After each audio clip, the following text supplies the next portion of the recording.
हमारे तमाम साथी जो इस वक्त उपलब्ध हो सके, हम सब आपके समक्ष हैं। कुछ बातें कल के माननीय सर्वोच्च न्यायालय के जजमेंट तो नहीं कहूँगा, जजमेंट तो भी इंटरिम है, 5 मई को अगली सुनवाई है, लेकिन माननीय मुख्य न्यायाधीश की सदारत में जो बेंच जो उसने फैसला दिया है, जो एक दिशा दी है, वो बहुत महत्वपूर्ण हो जाती है। वक्त संशोधन के मामले में संशोधन पहले भी हुए थे इस देश में, लेकिन कभी भी साझा तहजीब को बिगाड़ने की कोशिश नहीं हुई थी। मैं शुक्रिया अदा करता हूं बिहार की जनता का, देश की जनता का, देश की संसद का, अपने नेता राष्ट्रीय अध्यक्ष लालू जी का और नेता प्रतिपक्ष तेजस्वी जी का। आप पूछेंगे क्यों? सर्वप्रथम तो बीमार अवस्था में एम्स में लालू जी एक एक पल पार्लियामेंट में क्या हो रहा है वक्त को लेकर के वो मॉनिटर करते रहे, संलिप्त रहे, पूछते रहे। नेता प्रतिपक्ष एक एक मिनट यहां से देख रहे थे। हमारा आंकड़ा दोनों सदनों में बहुत अच्छा था, और ये मैं दोबारा कह रहा हूं आपके समक्ष, ये सिर्फ मुसलमानों की लड़ाई नहीं थी। मुसलमानों के लिए हिंदुओं, सिखों, ईसाइयों, बुद्धिस्टों की भी लड़ाई थी। सब ने मिलकर के ये संघर्ष किया। सदन के अंदर कितने सदस्य मुस्लिम हैं, लोकसभा हो या राज्यसभा, ये हिंदुस्तान की अस्मिता, भारतवर्ष की पहचान की लड़ाई बन के निकली। और शायद ये संदर्भ माननीय सर्वोच्च न्यायालय तक भी गया, जब सदन के अंदर ये फैसला अंक काफी होने के बावजूद सरकार ने अपने पक्ष में सदन का बहुमत हासिल किया। नेता प्रतिपक्ष तेजस्वी जी ने फौरी तौर पे कहा अब कानूनी लड़ाई लड़ेंगे। राष्ट्रीय Janata Dal one of the earliest petitioner था इस पूरे मसले में, और जो 10 पिटीशन पर माननीय सर्वोच्च न्यायालय ने चर्चा की, उस 10 में प्रमुखता से राष्ट्रीय जनता दल का पिटीशन।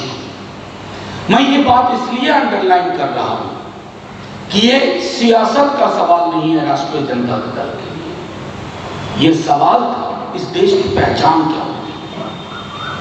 और मुझे बेहद खुशी है कि 2-3 जो महत्वपूर्ण पहलू थे उस पर सर्वोच्च न्यायालय ने एक दिशा दी। जैसे वक्फ बोर्ड और वक्फ काउंसिल, सरकार को अंडरटेकिंग देनी पड़ी, उसमें कोई नियुक्तियां नहीं होंगी, उसकी संरचना में कोई बदलाव नहीं होगा। नॉन मुस्लिम्स की मौजूदगी, उसके बारे में भी स्पष्ट तौर पर निर्देश दे दिया गया कि एक्स ऑफिसियो जो पहले भी होते थे के अलावा कोई नहीं होगा। तीसरी चीज, समुदाय की अपनी स्मृति होती है। सदन में भी लोगों ने कहा था कोई चीज 600 साल पुरानी है, 800 साल पुरानी है, 900 साल पुरानी है, किनको कहां से कागजात लाए?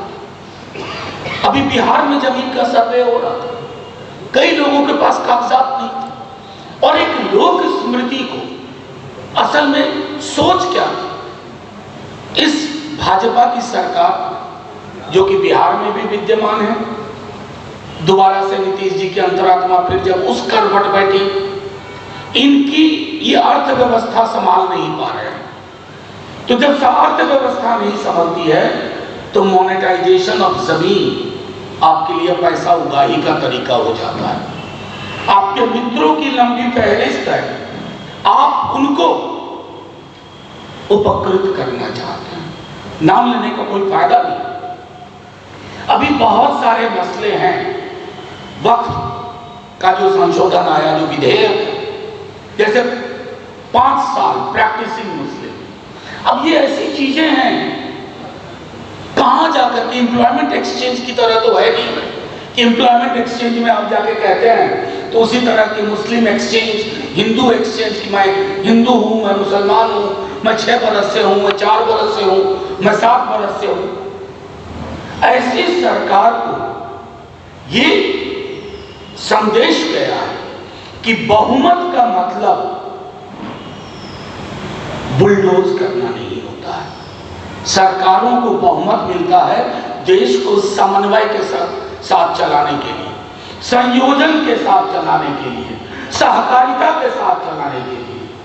ये नहीं कि एक कौम को आप हाशिए पे खड़ा करें।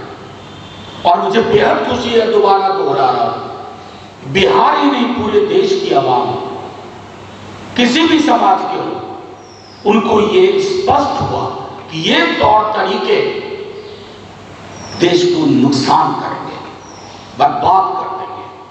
और इसलिए आज आपके समक्ष हम आकर के माननीय सर्वोच्च न्यायालय का भी धन्यवाद करते हैं और उनसे उम्मीद करते हैं कि जो बाकी पहलू हैं, जो परेशान करने वाले पहलू हैं, लिमिटेशन एक्ट को बहाल किया गया है। इसमें मैं छोटे में समझाता हूं।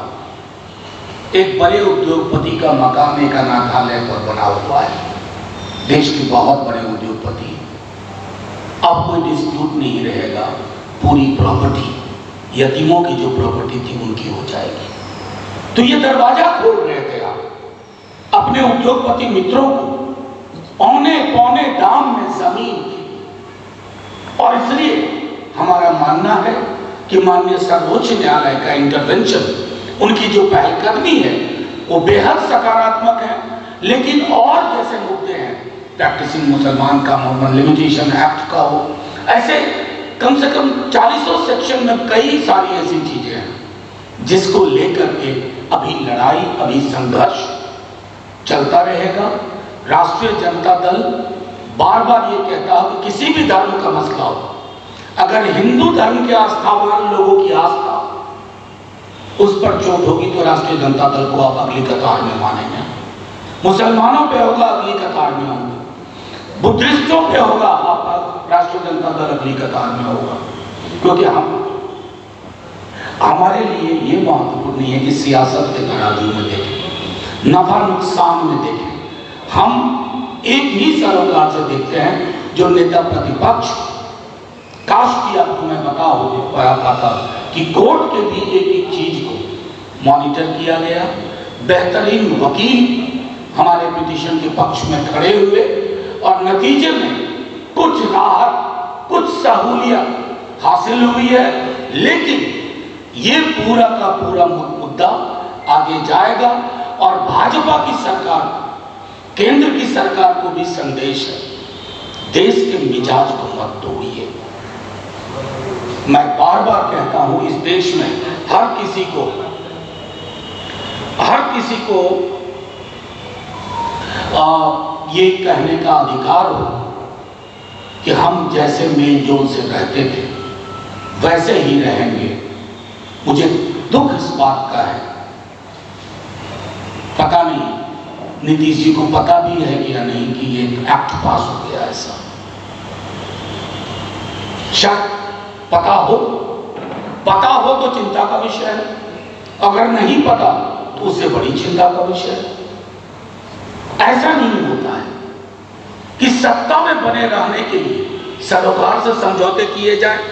और मैं एक आखिरी टिप्पणी करने से पूर्व उसके अपने साथी से कहूंगा, मेरा मानना है कि आपके माध्यम से इसको लाने का मतलब था कि आपको ये बताएं कि ये एक अर्धविराम है। पूर्ण विराम तभी संभव हो पाएगा जब इस तरह के फैसले, जिससे समाज में फासला बढ़ता है, वो फैसले वापस होने होंगे। और ये बात हम गांधीवादी तरीके से करके दिखाएंगे। हमारे पास बाबा साहब अम्बेडकर ने संवैधानिक उपकरण दिया, उसका इस्तेमाल हमने किया कोर्ट में। गांधी जी ने सत्याग्रह दिया, उसका इस्तेमाल हम सड़कों पे करेंगे। सड़क से संसद एक ही बात, इस देश को, मिजाज को मत बिगाड़ो। आपके पास बेरोजगारी के लिए कुछ बोलने को नहीं है, सामाजिक सौहार्द के लिए बोलने को नहीं है, बदहाल स्वास्थ्य व्यवस्था पर बोलने को नहीं है, स्कीम वर्कर्स की हालत देखिए, उस पर बोलने को नहीं है, सामाजिक न्याय पे बोलने को नहीं है, तो आप क्या करते हो? आप डॉग विजिल पॉलिटिक्स करते हो। ऐसी चीजें लाई जाएं जिससे अपनी असफलता को छुपाया जाए। लेकिन ये हिंदुस्तान है, ये भारतवर्ष, यहाँ मैं समझता हूँ कि यही मिजाज जीतेगा। यहाँ मुश्किल है हिंदू को मुसलमान से अलग करना, मुसलमान को हिंदू से अलग करना, हिंदू मुसलमान को सिख ईसाई से अलग करना। कर नहीं पाओगे। कई लोगों ने माजी में भी, अतीत में भी कोशिश की, वो सारी कोशिशें नाकामयाब हुई, ये भी होगी। ठीक।